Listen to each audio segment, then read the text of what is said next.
देश के 1 करोड़ से ज्यादा केंद्रीय कर्मचारी और पेंशनर्स, एक तारीख, एक बैठक और उससे जुड़ी लाखों उम्मीदें। 25 फरवरी 2026 यही वो दिन है जिस दिन अब पूरे देश के केंद्रीय कर्मचारी टकटकी लगाए बैठे हैं, क्योंकि यहीं से 8वें वेतन आयोग की असली दिशा तय होनी है। नमस्कार, मैं हूं पंकज मिश्रा और बात 8वें वेतन आयोग से जुड़ी खबरों की।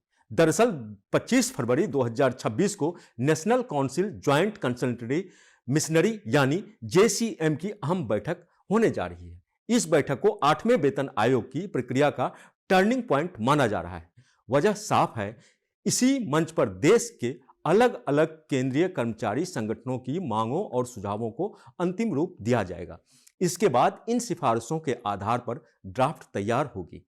यही ड्राफ्ट आगे चलकर 8वें वेतन आयोग की चेयरपर्सन को सौंपी जाएगी। सूत्रों के मुताबिक यह बैठक सिर्फ अनौपचारिक चर्चा तक सीमित नहीं रहेगी, बल्कि fitment factor, DA merger, increment rate, न्यूनतम वेतन जैसे संवेदनशील मुद्दों पर सीधे बातचीत होगी।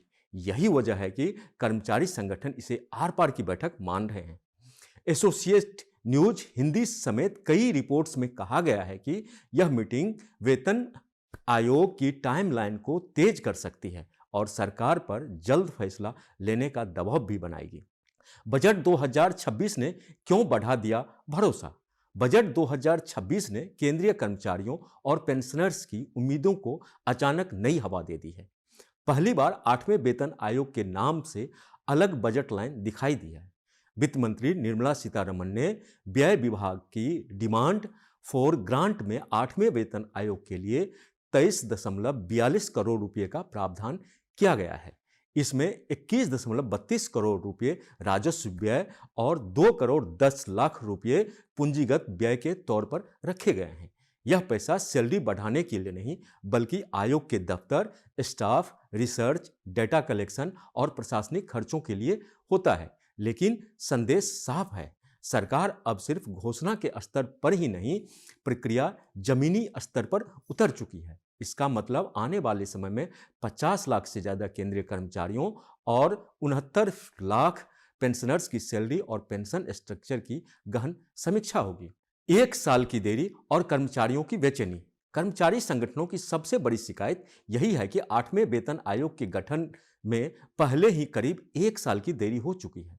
आयोग का गठन नवंबर 2025 में हुआ, लेकिन उसे लंबे समय तक सिर्फ कयास चलते रहे। All India NPS employees federation के राष्ट्रीय अध्यक्ष डॉक्टर मंजीत पटेल ने साफ कहा कि फंड जारी होने के बाद उम्मीद है कि आयोग तेजी से काम शुरू करेगा और मिशन 200 दिनों में अपनी रिपोर्ट सौंप देगा। उनका कहना है कि देरी की वजह से कर्मचारियों का भरोसा डगमगा रहा है। महंगाई लगातार बढ़ रही है, लेकिन सैलरी उसी रफ्तार से आगे नहीं बढ़ पा रही है। ऐसे में हर दिन की देरी कर्मचारियों के लिए भारी पड़ रही है।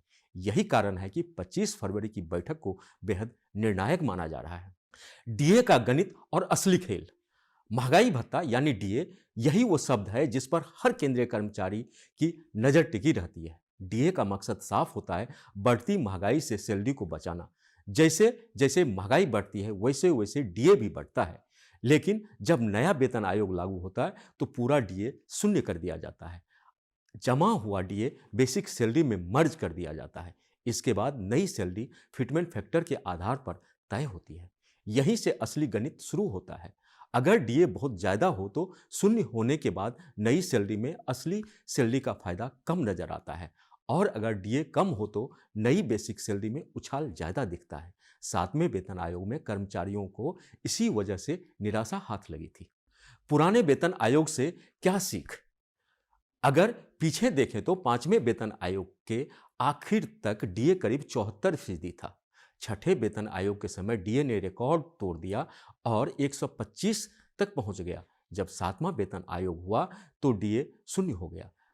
फिटमेंट फैक्टर 2.5 तय किया गया। न्यूनतम बेसिक सैलरी 7,000 रुपये से बढ़कर 18,000 रुपये हुई, लेकिन इन हैंड बढ़ोतरी सिर्फ करीब 14% रही। यही वजह है कि कर्मचारियों को लगा कि सैलरी बढ़ तो गई, लेकिन खर्च के मुकाबले फायदा कम है। अब 7वें वेतन आयोग के दौरान डीए की रफ्तार काफी धीमी रही। फिलहाल डीए करीब 58% पर है और मार्च 2026 के संशोधन के बाद इसके 60% के आसपास पहुंचने की संभावना है। यही धीमा डीए अब 8वें वेतन आयोग में कर्मचारियों के लिए उम्मीद की बड़ी वजह बन गया है। फिटमेंट फैक्टर को लेकर आर पार। 8वें वेतन आयोग में सबसे बड़ा विवाद फिटमेंट फैक्टर को लेकर है। 7वें वेतन आयोग में यह 2.57 था। इस बार कर्मचारी संगठन इसे नाकाफी मान रहे हैं। Federation of National Postal Organisation यानी FNPO ने मल्टी लेवल फिटमेंट फैक्टर का प्रस्ताव दिया है। संगठन की मांग है कि लेवल 1 से 5 तक के कर्मचारियों के लिए 3.00 का फिटमेंट फैक्टर हो, केवल 6 से 12 के लिए 3.05 से 3.10, सीनियर लेवल के लिए 3.20 से 3.25 तक का फिटमेंट फैक्टर रखा जाए। तर्क साफ है, निचले स्तर के कर्मचारियों पर महंगाई का सबसे ज्यादा असर होता है, इसलिए उनके लिए ज्यादा मजबूत फिटमेंट फैक्टर जरूरी है। इसके साथ ही सालाना इंक्रीमेंट को 3% से बढ़ाकर 5% करने की मांग भी जोर पकड़ रही है। अगर मांगे मानी गई तो कितना बदलेगा वेतन? अगर कर्मचारी संगठनों की मांगों को मान लिया जाता है तो सैलरी स्ट्रक्चर में ऐतिहासिक बदलाव देखने को मिल सकता है। लेवल 1 का न्यूनतम वेतन 18,000 रुपये से बढ़कर करीब 54,000 रुपये तक पहुंच सकता है। लेवल 10 पर यह 56,100 से बढ़कर 1,70,000 रुपये से ज्यादा हो सकता है। वहीं टॉप लेवल यानी कैबिनेट सेक्रेटरी का वेतन 8 लाख रुपये से ऊपर जाने का अनुमान है। 56,100 से बढ़कर 1,70,000 रुपये से ज्यादा हो सकता है। वहीं टॉप लेवल यानी कैबिनेट सेक्रेटरी का वेतन 8 लाख रुपये से ऊपर जाने का अनुमान है। हालांकि एक्सपर्ट साफ कहते हैं कि ये आंकड़े प्रस्तावों पर आधारित हैं। अंतिम फैसला वेतन आयोग और सरकार को लेना है। सरकार के सामने सबसे बड़ी चुनौती यही है कि कर्मचारियों की मांगें और सरकारी खजानों के बीच कैसे संतुलन बनाया जाए। सरकार की दुविधा और आगे की रास्ता। सरकार एक तरफ बढ़ते वित्तीय बोझ को देख रही है, दूसरी तरफ कर्मचारियों की नाराजगी को नजरअंदाज करना भी आसान नहीं है। बजट 2026 में फंड का प्रावधान कर सरकार ने संकेत दिया है कि वह इस मुद्दे को टालना नहीं चाहती, लेकिन सैलरी बढ़ोतरी का अंतिम आकार क्या होगा यह अभी खुला सवाल है। 25 फरवरी की बैठक के बाद ड्राफ्ट रिपोर्ट, फिर आयोग की स्टडी और उसके बाद सरकार का फैसला। रास्ता लंबा है लेकिन दिशा अब साफ दिखने लगी है। तो कुल मिलाकर तस्वीर साफ है। 8वां वेतन आयोग अब सिर्फ चर्चा नहीं रहा, बजट में पैसा आया और कर्मचारियों की मांगें खुलकर सामने आ गईं। अब सवाल सिर्फ इतना है कि क्या इस बार सैलरी बढ़ोतरी कागजों तक सीमित रहेगी या वाकई कर्मचारियों की जेब में असली राहत पहुंचेगी। 25 फरवरी की बैठक में इसकी झलक जरूर दिखने वाली है।